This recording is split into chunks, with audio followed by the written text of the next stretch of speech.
Ever wonder how one man could be both a nation's greatest hero and the architect of its darkest chapter? Let's dive into the complex story of Paul von Hindenburg, the man who commanded Germany in World War I and later handed power to Adolf Hitler. This isn't just a history lesson. It's a look at how power, ambition, and a nation's desperation can forge a legacy of both triumph and tragedy. Hindenburg's journey to the top was anything but ordinary. Imagine this.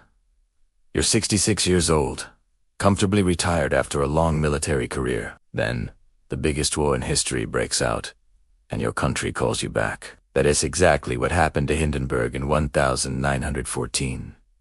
He was pulled from retirement and almost immediately thrust into the spotlight. Within weeks, he led German forces to a stunning victory against the Russian army at the Battle of Tannenberg. This wasn't just a win. It was an annihilation of an entire Russian army.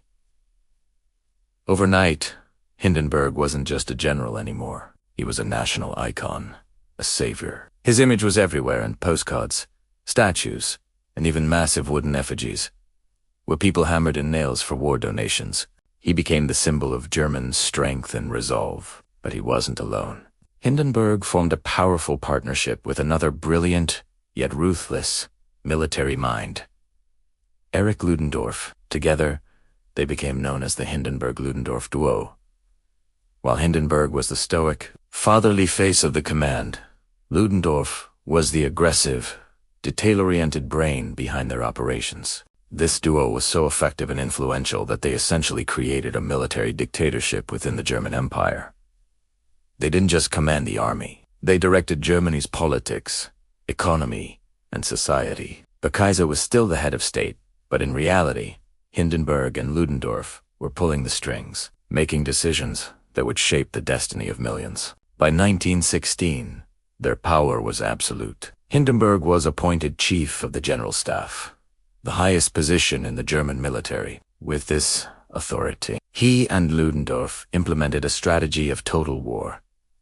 This meant mobilizing every single resource for the war effort. Factories were repurposed, food was strictly rationed, and civilians, including women and older men, were forced into war-related industries. Germany became a nation singularly focused on one goal: victory at any cost. This relentless push created immense hardship on the home front, but demonstrated the duo's unwavering commitment to winning the war, no matter the human price. However, their ambition led to a fatal miscalculation. Desperate to break the stalemate on the Western Front and starve Britain into submission, Hindenburg fully endorsed the policy of unrestricted submarine warfare in 1917.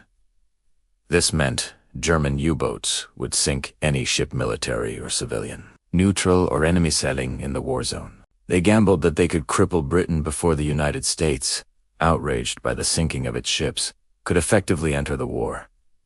The gamble failed spectacularly. The sinking of American vessels, like the Lusitania, had already angered the U.S., but this new policy was the final straw. America declared war, and its industrial might and fresh troops tipped the scales decisively, sealing Germany's defeat. After the war, Hindenburg's story took another dramatic turn. Despite his role in Germany's defeat, his heroic image remained largely intact. In 1925, he was elected president of the struggling Weimar Republic. He was seen as a stabilizing figure, a link to Germany's proud past. But his presidency was plagued by political instability and economic chaos. Then, in 1933, facing immense pressure from conservative elites who believed they could control the rising Nazi Party, the aging president made his most consequential decision.